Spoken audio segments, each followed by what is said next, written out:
नमस्कार, अपना उत्तर प्रदेश में आप सभी का स्वागत है। मैं हूं आपके साथ प्रियंका तिवारी। खबरों को विस्तार से जानेंगे।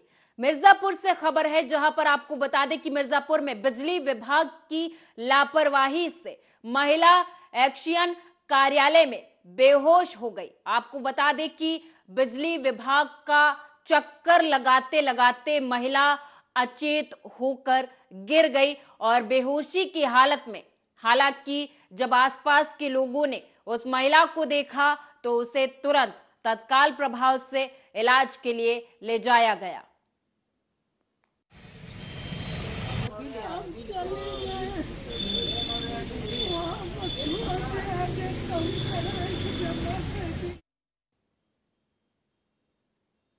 कन्नौज से खबर है, जहां आपको बता दें कि कन्नौज में बहू से परेशान सास ने एसपी कार्यालय पहुंचकर न्याय की गुहार लगाई है। पीड़ित सास का आरोप है कि कुछ दिन पहले बहन के साथ ससुराल आई बहू ने सास की पिटाई कर दी थी। पिटाई का वीडियो सीसीटीवी में कैद हो गया है।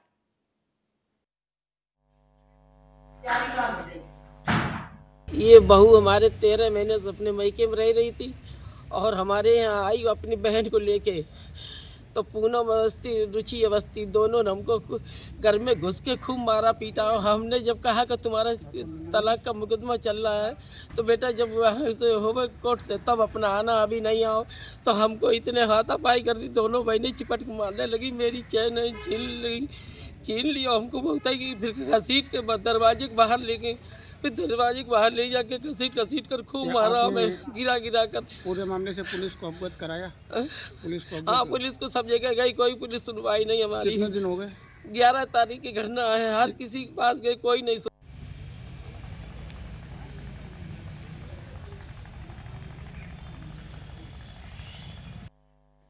तो कन्नौज से एक खबर है, जहां पर आपको बता दें कि एक सास ने अपनी बहू पर पिटाई का आरोप लगाया है। हालांकि सास का कहना है कि कुछ दिन पहले बहू अपनी बहन के साथ ससुराल आई थी और उसके बाद सास की दोनों ने मिलकर पिटाई कर दी। हालांकि सीसीटीवी वीडियो सामने आया है जिसमें बहू सास को पीटती हुई दिखाई दे रही है। एटा में आदर्श इंटर कॉलेज उम्मेदपुर के प्रधानाचार्य आदर्श मिश्रा डैनी को पत्र भेजकर जान से मारने की धमकी दी गई है। भेजे गए पत्र में पिता की हत्या का भी जिक्र किया गया है।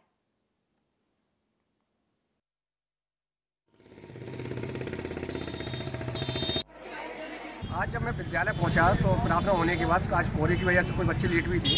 हाँ। तो एक बच्चा 10th क्लास का है, अजय कुमार जी, वो आया हमारे पास, हम ग्राउंड में खड़े हुए थे और उसने एक लिफाफा दिया, जो मतलब लिफाफा चुपका वो बंद था, उस पर आगे पीछे कोई लिखा नहीं हुआ कि सर एक लड़का आया है और ये बाहर मोटरसाइकिल पे ये आया और उसने ये हमें लिफाफा दिया कि अपने प्रधानाचार्य को दे देना।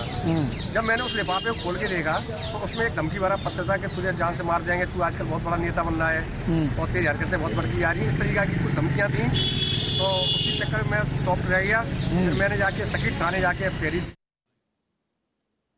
मैनपुरी में उपजिलाधिकारी गोपाल शर्मा ने अवैध खनन की सूचना पर ग्राम कंचनपुर में छापा मारा। छापे के दौरान मौके पर 4 ट्रैक्टर ट्रॉली मिट्टी लदी हुई जब्त की गई और 5 व्यक्तियों को भी हिरासत में लिया गया है। जब्त किए गए ट्रैक्टर ट्रॉली को थाना अध्यक्ष को सुपुर्द कर दिया गया है और गिरफ्तार किए गए व्यक्तियों पर सुसंगत धाराओं में मुकदमा पंजीकृत कर जेल भेज दिया गया है।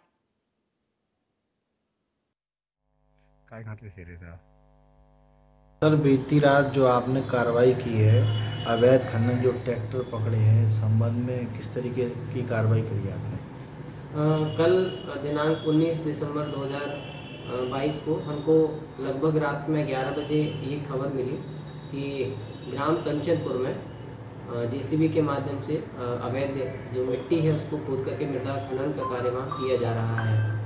उसी क्रम में तत्काल हमने अपने तहसीलदार और नायब तहसीलदार के साथ मौके पे विजिट किया और विजिट में ये सूचना सही पाई गई।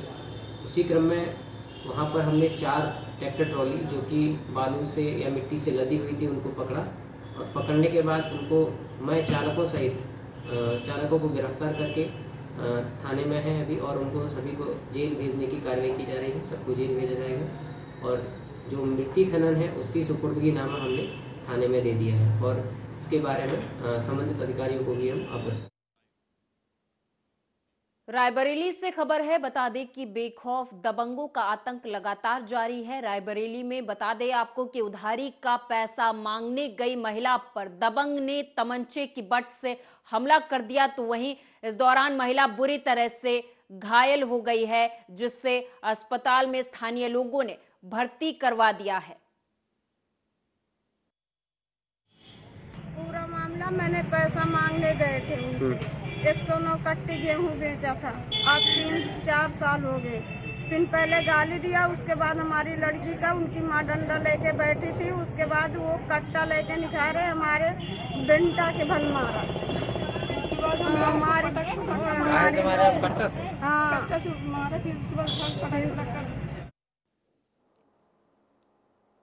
तो वहीं रायबरेली में ही जिला प्रशासन की लापरवाही से खुलेआम हो रहे चाइनीज मांझे की बिक्री से आए दिन लोग घायल हो रहे।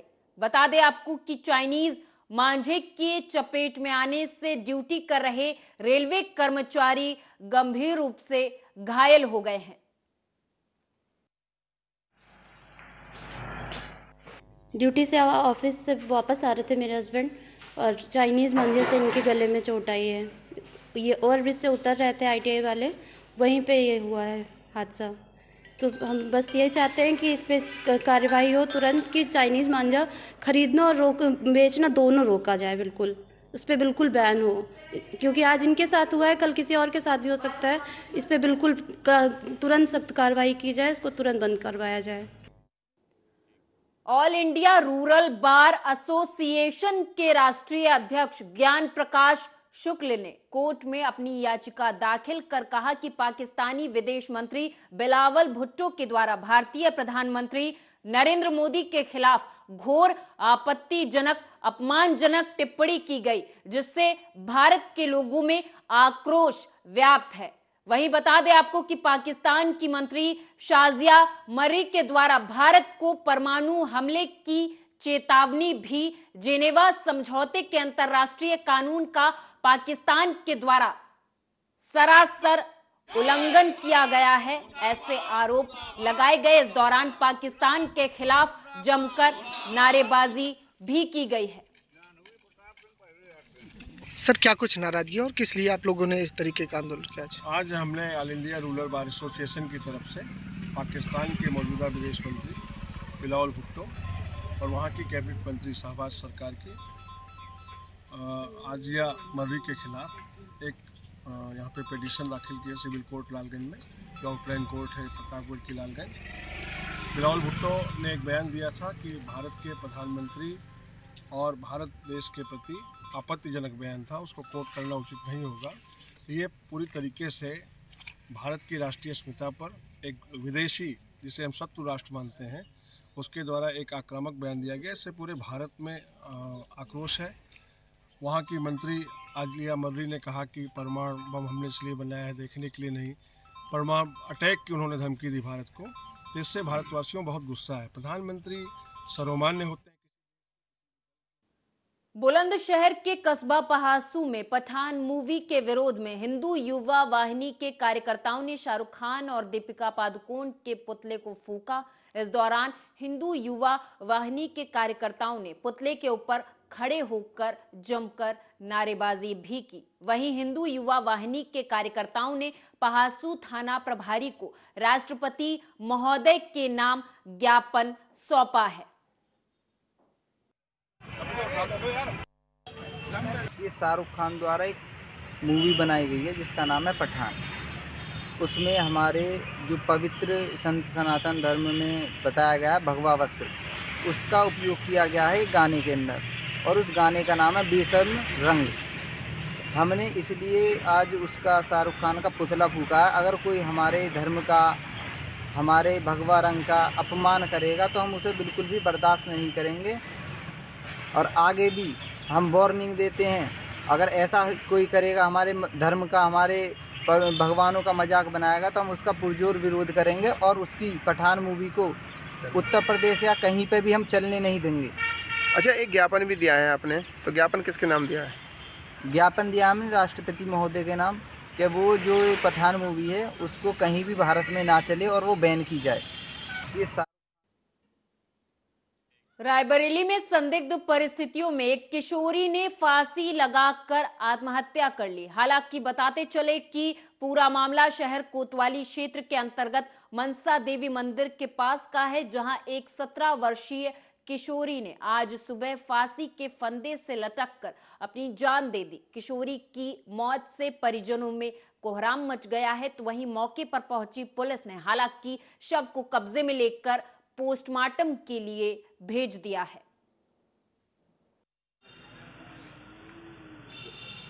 पलक यादव, उम्र 17 साल, मनसा देवी मंदिर के पास उनका घर है। तो वो फांसी लगा के एक्सपायर हुई है, तो हैंगिंग का केस है। रायबरेली के महाराजगंज तहसील के जोना ग्राम सभा में भ्रष्टाचार के एक नए मामले ने तूल पकड़ लिया है, तो वहीं इसी बात से परेशान होकर ग्रामीणों ने बड़ी संख्या में जिलाधिकारी कार्यालय पहुंचकर शपथ शिकायती पत्र दिया है। मेरी ग्राम पंचायत में प्रधान जी वर्तमान प्रधान है, इससे पहले भी थे। उन्होंने 2018 में आलिमगंज से हवलदार की पुरवा तक लगभग 3 लाख रुपया खरिंजा के नाम पर पैसा निकाल लिया कागज पे, एक भी ईंटा नहीं लगा। गुरदत की पुरवा से श्रीचंद के दरवाजे से रामदास के दरवाजे तक 1,65,000 रुपया निकाल लिया मौके पर, कागज पे निकाला है, मौके पे एक ईंट नहीं है। जंगा सिंह के पुरवा में भगवान दीन पाल के दरवाजे से विजय पाल के दरवाजे तक खरिंजा के नाम पे पैसा निकाल लिया, एक भी ईंट नहीं लगी है। प्राथमिक विद्यालय आलिमगंज में इंटरलॉकिंग के नाम पे सन 2021 में जो है लगभग 1 लाख रुपया निकाल लिया है, आज तक इंटरलॉकिंग नहीं लगी है। और अनवरगंज विद्यालय में इंटरलॉकिंग के नाम पे पैसा निकाल लिया है। सोखता देश में दिन प्रतिदिन महंगाई और बेरोजगारी बढ़ती जा रही है। मौजूदा हालात कुछ इस कदर हैं कि आम नागरिक बढ़ती महंगाई के चलते अपनी जरूरतें पूरी नहीं कर पा रहा। खाने पीने से लेकर रहन सहन या यूं कहें कि दैनिक जीवन की हर वो वस्तु जो आम आदमी के जीने का सहारा है, उसको महंगाई ने अपनी आगोश में ले रखा है। वहीं दूसरी तरफ युवाओं की बढ़ती बेरोजगारी ने भी चिंता बढ़ा दी है। लोग पलायन करने के लिए मजबूर हैं। महंगाई पर क्या है लोगों की राय, आपको सुनवाएंगे। इसमें महंगाई को लेकर आर्या न्यूज की टीम हमीरपुर जिले के सुमेरपुर कस्बे में आई हुई है और यहाँ के जो स्थानीय लोग हैं उनकी नब्जे टटोलने में लगी हुई है। फिलहाल मैं यहाँ पे कुछ लोग हैं, मैं उनसे बातचीत करना चाहूँगा। क्या वाकई में महंगाई है? तो महंगाई को लेकर क्या कहना है आपका? महंगाई को लेकर क्या कह सकते हैं, महंगाई समय के साथ बढ़नी है, घटनी तो है नहीं। कोई गवर्नमेंट नहीं घटा सकती। तरक्की हो सकती है तो महंगाई बढ़ेगी, और महंगाई को तो कोई गवर्नमेंट कम करने वाली आ ही नहीं सकती। हर चीज़ महंगा है। अच्छा, कुछ लोग आते होंगे, सामान लेते होंगे, तो पहले ज़्यादा बिक्री होती थी या अब ज़्यादा बिक्री होती? हाँ, ये मुद्दा मुझे आपका पसंद आया। पहले जो लोग आते थे कस्टमर अपनी डिमांड करता था, शॉपिंग करता था। हम लोग छोटे दुकानदार हैं, और अब क्या हो गया है, एक फैशन चल गया, ट्रेंड चल गया। क्या? ऑनलाइन क्या है, जैसे कि कोई कस्टमर आ रहा है तो आप पहले हम उसको वैरायटी दिखा रहे हैं, लेकिन उसके बाद क्या होता है, वो अपना मोबाइल निकालता है, फिर कहता है भाई साहब ये है क्या आपके पास। इससे क्या है कि जो छोटे तबके के दुकानदार हैं ऑनलाइन खरीद से परेशान हैं। परेशान इस तरह से हैं कि वो परेशान हो जाते हैं। पहले हम अपनी वैरायटी फेंक रहे हैं, बाद में कस्टमर कह रहा है ये है क्या। तो ये ऑनलाइन से थोड़ा सा फर्क पड़ रहा है छोटे दुकानदारों को। तो बिल्कुल यहाँ के जो स्थानीय लोग हैं और जो गरीब तबके के व्यापारी हैं, उनका कहना है कि जो ऑनलाइन सेवाएं चल गई हैं उसकी वजह से कहीं ना कहीं जो निचले स्तर के व्यापारी हैं उनको कहीं ना कहीं नुकसान हो रहा है। फिलहाल यहाँ पे नगर अध्यक्ष हैं व्यापार मंडल के, उनसे मैं बातचीत करना चाहूँगा।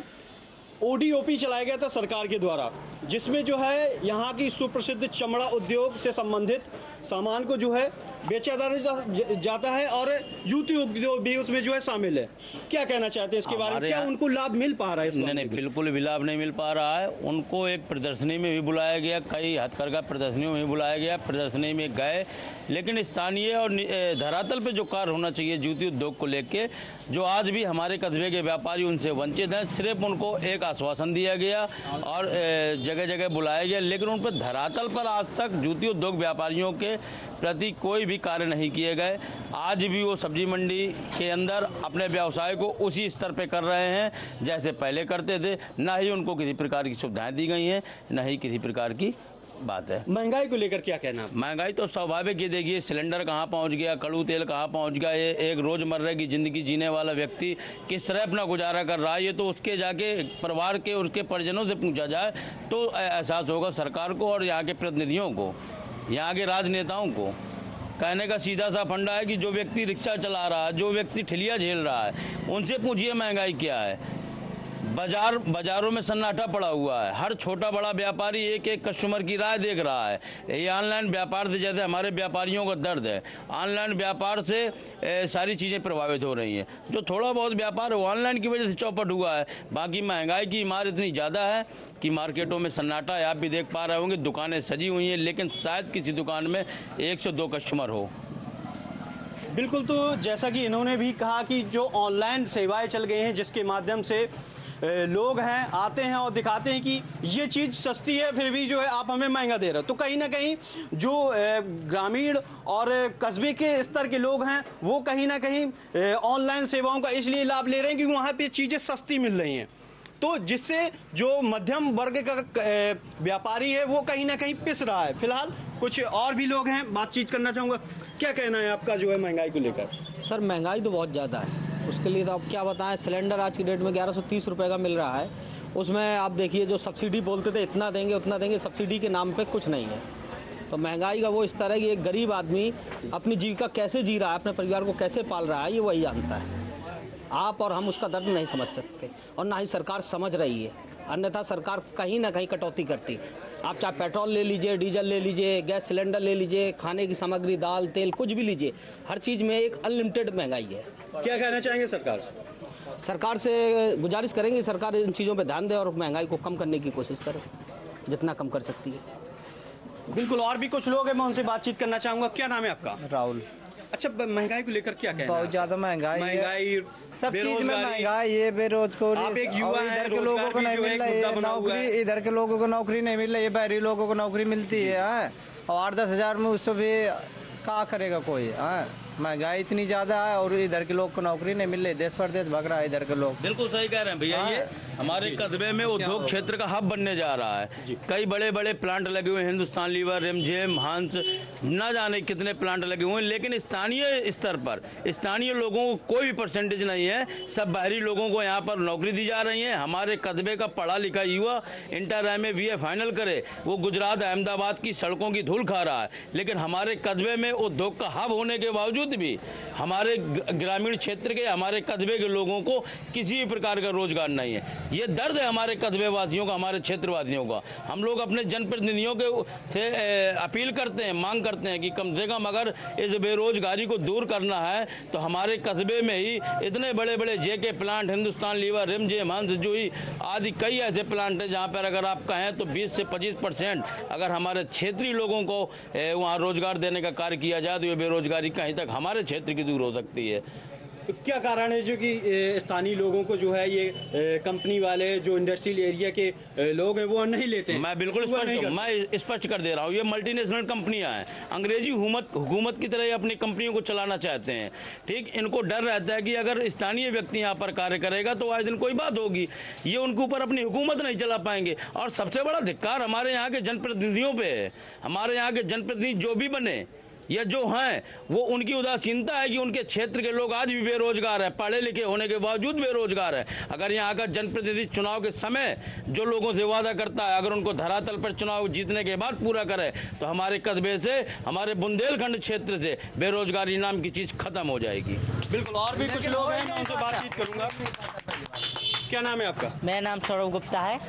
अच्छा, महंगाई और बेरोजगारी को लेकर क्या कहना है आपका? मैं तो यही कहना चाहता हूँ, सरकार से मेरी यही मांग है, पेट्रोल सस्ता करवा दिया जाए और कड़वा तेल सस्ता करवा दिया जाए, बस और कुछ नहीं चाहता। जो गरीब आदमी है वो बेचारा कहाँ से कमाएगा, कहाँ से खाएगा, आप बताइए मुझको।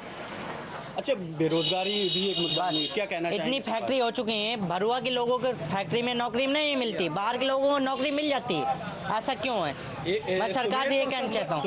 सुमेरपुर कस्बा जो इंडस्ट्रियली एक तरीके से हब है, जी बिल्कुल, फिर भी यहाँ के बिल्कुल युवा हैं उनको रोजगार नहीं मिल पा रहा। बाहर की जितनी भी लड़कियाँ सब नौकरी कर रही हैं, भरुआ सुमेरपुर लड़कियाँ क्यों नहीं नौकरी कर सकती, ये बताइए। फैक्ट्री के मैनेजर नौकरी देने के लिए तैयार ही नहीं है। पहली बात तो ये समस्या है, महंगाई का जमाना है, इंसान नौकरी नहीं करेगा तो खाएगा क्या? तो बिल्कुल यहाँ के जो स्थानीय लोग हैं उनका रोजगार और महंगाई को लेकर कि कहीं ना कहीं आक्रोश है, और यहाँ के लोगों का यह भी कहना है कि जो संबंधित बेरोजगार लोग हैं उनका कहीं ना कहीं जो सरकार है और शासन प्रशासन है उसकी उदासीनता के चलते यहाँ के लोगों को रोजगार नहीं मिल पा रहा है। फिलहाल और भी यहाँ महिलाएं, उनसे मैं बातचीत करना चाहूँगा। क्या नाम है आपका? भैया।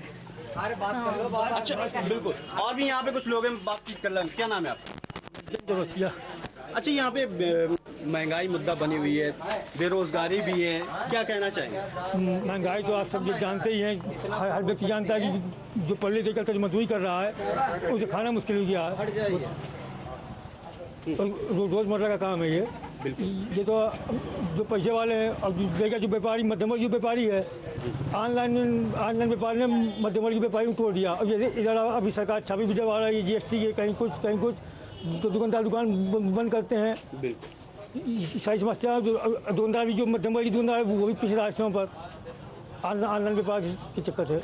अच्छा, यह बेरोजगारी भी मुद्दा है, युवा जो है भटक रहे हैं, उनको रोजगार नहीं मिल रहा है, और फिर भी एक तरीके से इंडस्ट्रियल एरिया का हब है सुमेरपुर कस्बा।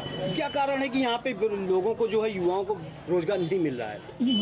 यहाँ के जो बड़ी फैक्ट्रियाँ जो आई हैं, ये इंडस्ट्री लीवर यहाँ लोकल लोगों को नहीं ले रही, बाहर के लोगों को लेती हैं, क्योंकि यहाँ पर कहीं जो यूनियन बना लें उनके ऊपर हुकूमत न चल सके, इसलिए यहाँ के लोगों को नहीं लेती हैं। यहाँ के लोग जो बाहर भाग रहा है, गुजरात भाग रहा है, मुंबई भाग रहा है, यहाँ लोकल में फैक्ट्री होने के बावजूद भी यहाँ पे उनको काम नहीं मिल पा रहा है। तो बिल्कुल कि जैसा कि यहाँ की स्थानीय लोगों की नब्ज टटोली, साफ तौर से यहाँ पे सरकार और शासन प्रशासन की जो उदासीनता है उसको लेकर के कहीं ना कहीं आक्रोश है।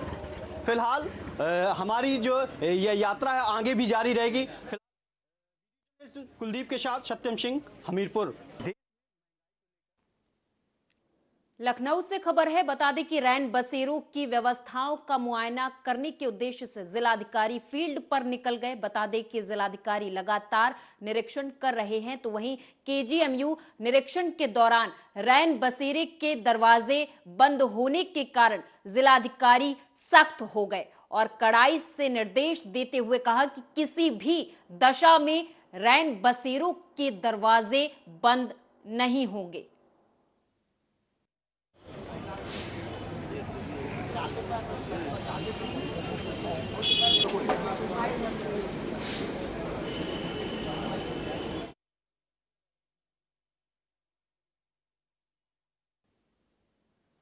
गोरखपुर जिले में पटरी व्यवसायियों के द्वारा नगर निगम चुनाव का बहिष्कार करने की घोषणा करते हुए अपने ठेलों पर स्लोगन और दफ्तियों पर लिखकर दुकानों पर चस्पा कर विरोध किया गया। पटरी व्यवसायियों का कहना है कि हमें प्रतिदिन प्रताड़ित किया जा रहा है।